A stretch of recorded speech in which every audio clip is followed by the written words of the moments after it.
Amigos, un gusto dar la bienvenida en este segmento del programa de hoy a la doctora Rebeca López Bobonis. Ella es psicóloga escolar. Doctora López, bienvenida, ¿cómo está? Saludos, todo bien y contenta de estar aquí contigo hoy. Y nosotros agradecidos de recibirla en nuestro programa, sobre todo, doctora, porque queremos hablar extensamente sobre el tema de la psicología escolar. Siempre pensamos que nuestros niños, sin duda, es una población que es muy importante atender, son los que van a ser nuestros acompañantes adultos en el futuro, así que queremos cada vez una población más saludable, psicológicamente, por supuesto, así que tenemos que empezar desde la infancia, ¿no? Así que qué importante. Y me gustaría que comenzáramos por ahí, doctora. ¿Cómo definimos el ejercicio de la psicología escolar? Pues mira, la psicología escolar, ¿verdad? Es una especialidad dentro de la psicología que precisamente trabaja con todos los procesos que tienen que ver con el aprendizaje, con la conducta, ¿verdad?, de ese ser humano y con el desarrollo socioemocional del individuo. Como bien tú mencionas, yo siempre digo que es una de las especialidades más importantes porque cogemos a estos niñitos, claro, incluso desde el área perinatal, ¿verdad?, donde estos padres se están preparando para recibir a un niño o una niña, ¿verdad?, y todo lo que eso implica. Se desarrollará bien, qué podemos hacer como papá para poder ayudarles en su desarrollo. Así que trabajamos esas etapas críticas del desarrollo, ¿verdad? Desde el embarazo hasta incluso la adultez temprana, cuando ya están en la universidad, que entran también como en esa transición, ¿verdad?, de ser adolescentes a ser ya una vida más de adultos, ¿verdad?, en una carrera universitaria y en otros aspectos de la vida que son cruciales también para el ser humano. Doctora, perdóneme que la detenga un momento allí, pero es que me llamó la atención. Un psicólogo escolar trabaja desde la etapa perinatal.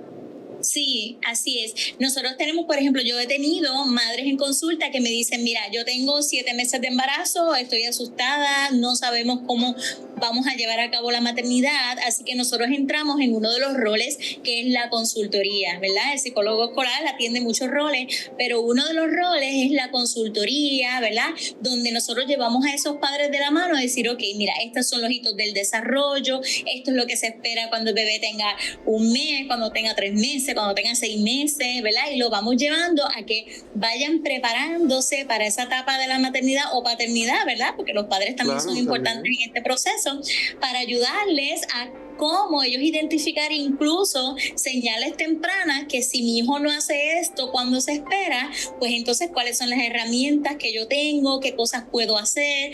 Así que es parte de nuestro rol hacer, ¿verdad?, la consultoría en esos aspectos, ¿verdad?, de la crianza. Interesante, doctora, porque me parece que cuando oímos hablar de psicólogo escolar siempre lo asociamos con etapa escolar, pero no con etapa perinatal. Me parece excelente y quiero hacer acotación y reconocimiento al que usted haya incluido a los padres, pues siempre, sí, a veces para bien o para mal, los beneficios o las culpas están más centradas en la mujer y es importante también que el hombre se tiene que capacitar y también tiene un gran valor en el proceso de desarrollo de los niños y niñas, ¿no? Así que qué bueno que lo rescatamos.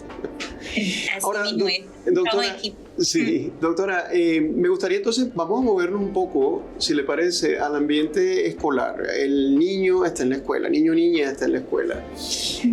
¿Cuáles son, digamos, los indicadores?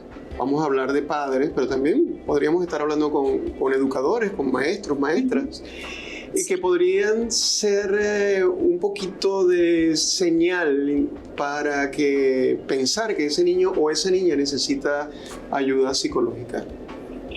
Bueno, eso va a depender, ¿verdad?, de la etapa de desarrollo en la que el niño esté. Por ejemplo, vamos a hablar del área cuando están en Head Start, Early Head Start, ¿verdad?, donde nosotros también podemos ser consultores en esos espacios. Y una de las cosas que nosotros tenemos que prestar atención es la manera en que socializan estos niños, ¿verdad?, la manera en que van cumpliendo. Por ejemplo, yo te hablaba de los hitos de desarrollo. Los hitos de desarrollo es lo que se espera por edad, ¿verdad? De hecho, parte de los roles de psicólogo escolar es precisamente también administrar unos cernimientos conocimientos que nos permite a nosotros evaluar dónde está ese niño en términos de destrezas socioemocionales y destrezas, ¿verdad? Como motor fino, motor grueso. Así que si lo vamos a ver desde edades tempranas, ya nosotros podemos observar unas dificultades que puedan presentar estos niños. Por ejemplo, si el niño no hace contacto visual, si el niño no logra jugar al ladito de otro niño, ¿verdad? Mientras van creciendo, si no logran establecer ese juego de roles que es tan importante, ¿verdad? Para poder desarrollarse cognitivamente, socialmente, etcétera. Así que en la parte del lenguaje, si comprende lo que dice, si comprende lo que no dice, porque aunque eso es un área ¿verdad? De patología de habla, muchas veces nosotros también podemos identificar si en efecto eso está interfiriendo con su aprendizaje académico, con su socialización, entre otras cosas. Así que parte de muchas cosas que vamos a identificar nosotros es precisamente esos detalles del desarrollo que quizás no se están cumpliendo a la par como se espera. Doctora, perdone, estamos hablando de Head Start, estamos hablando de niños muy pequeñitos. ¿De qué edades? Bueno, el Head Start están a los 3 añitos, más o menos, y ya Head Start 4 o 5 años, ya 5 años ya entran a kindergarten. O sea que todas estas observaciones son válidas desde los 2 años, 3 años de edad. Definitivo, yo diría que desde que nacen, porque también, por ejemplo, hay niños que no responden al sonido, pues ya hay unas cosas que se supone que respondan y no lo hace, pues entonces hay que hacer un cernimiento en audición.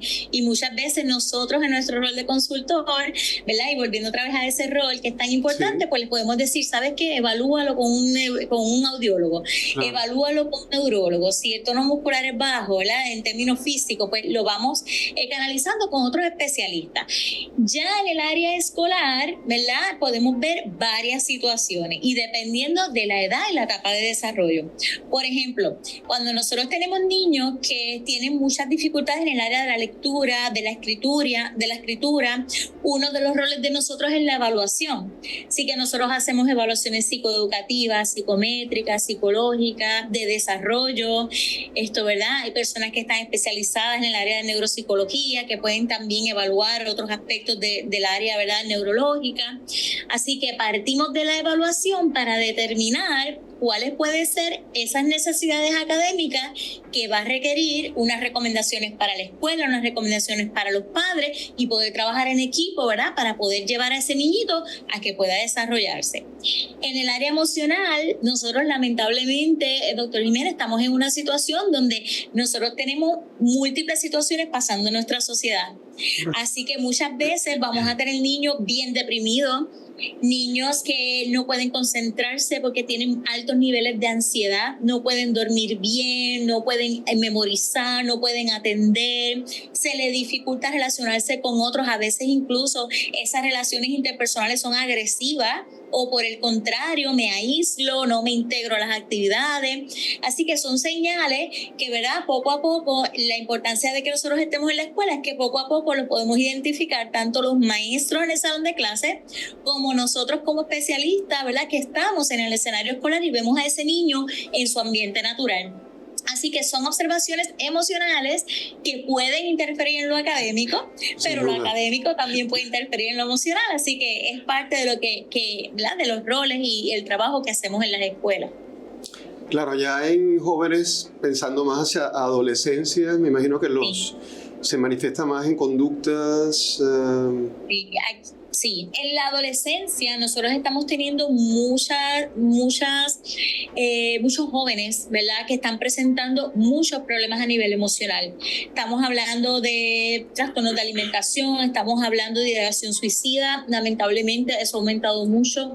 Yo le puedo decir que en mi práctica privada la mayoría de mis adolescentes, que son más de 20, han venido por ideación suicida. Wow. O sea, cuando venimos a ver las conductas autolesivas, esta parte del bullying, esta parte de la sexualidad, que estamos hablando de trastornos quizá, ¿verdad? A nivel emocional, pero de igual forma también vemos la etapa de desarrollo, cómo se van enfrentando a estos nuevos retos de la sexualidad, de el socialmente querer sentirme aceptado y, ¿verdad? La presión de grupo. Así que son muchas cosas que no necesariamente son patologías, no necesariamente estamos hablando de trastornos, sino que estamos hablando de etapas de vida que son necesarias vivirlas, pero que en estos tiempos han tenido, ¿verdad? Unos retos bien grandes con la tecnología, el Instagram, los challenges que hay en la internet. Así que se trabaja de todo un poco. Interesante, doctora. Justo estaba pensando en eso cuando la oía, porque es que son etapas por las que pasamos todos nosotros de alguna manera, ¿no?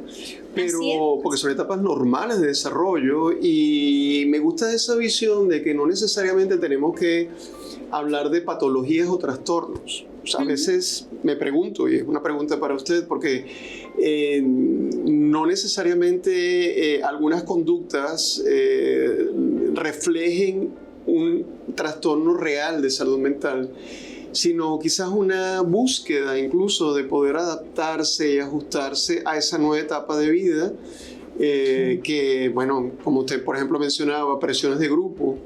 Eso es una etapa que los adolescentes, pues, siempre se ha descrito eso. Pero a lo mejor hay situaciones sociales actuales que hacen eso más difícil, y a veces se puede presentar o hacer pensar que se trata de un trastorno. Y a mí particularmente me preocupa cuando se comienza a etiquetar desde un niño o un adolescente como que tienes un problema, hay una patología, y eso puede marcar a un niño o una niña a lo largo de su desarrollo, ¿no? Sí, claro, o sea, los diagnósticos tienen una razón de ser, tampoco lo podemos obviar, porque por ejemplo, para que un niño pueda recibir servicios en el área de educación especial, una evaluación, ¿verdad?, responsablemente realizada, que tome en consideración la etapa de desarrollo, ¿verdad?, cómo el niño ejecuta en las pruebas estandarizadas, etcétera, va a ser importante para garantizar unos servicios. Así que no es del todo, ¿verdad?, en un aspecto negativo, al contrario, puede ayudar también a canalizar unos servicios que son necesarios y esenciales para que ese niño pueda superar, ¿verdad?, varias dificultades que pueda presentar. Ahora bien, como bien mencionan, no todo es patológico, ¿verdad?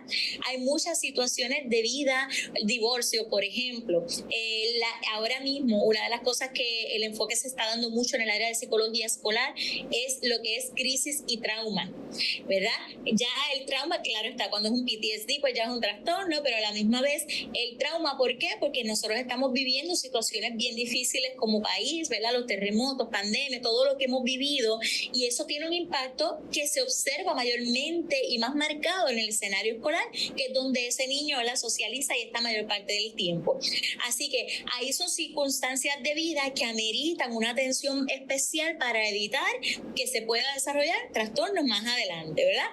Así que el área de prevención es un área bien importante, porque si yo puedo trabajar con esos niños y adolescentes, cuando yo voy observando que, mira, a lo mejor él está deprimido, pero no necesariamente, o sea, triste, ¿verdad? Con estado deprimido, no deprimido como diagnóstico, sino que hay unas situaciones de vida normal, de la transición, de todo lo que están viviendo, que de alguna manera no las está pudiendo manejar o las está pudiendo, ¿verdad?, entender, etcétera.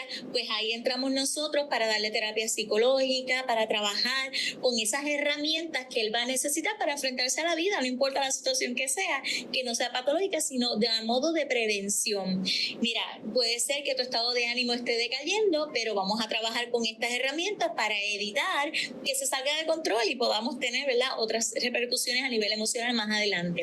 Así que esa parte de la intervención preventiva también es importante. Importantísima, doctora, y eso me parece que podría ser un escenario excelente, poder identificar esas primeras señales justamente en lo que es el campo de la educación, en las escuelas, en las instituciones académicas, de donde puedan identificarse a tiempo para que no se desarrolle precisamente trastornos, que así comienzan los trastornos, con síntomas, como usted muy bien dijo, es tristeza, pero no queremos que llegue a una depresión. Doctora, tengo una pregunta rápida, me viene a la mente cuando hablamos de este tema, porque estoy completamente de acuerdo con usted.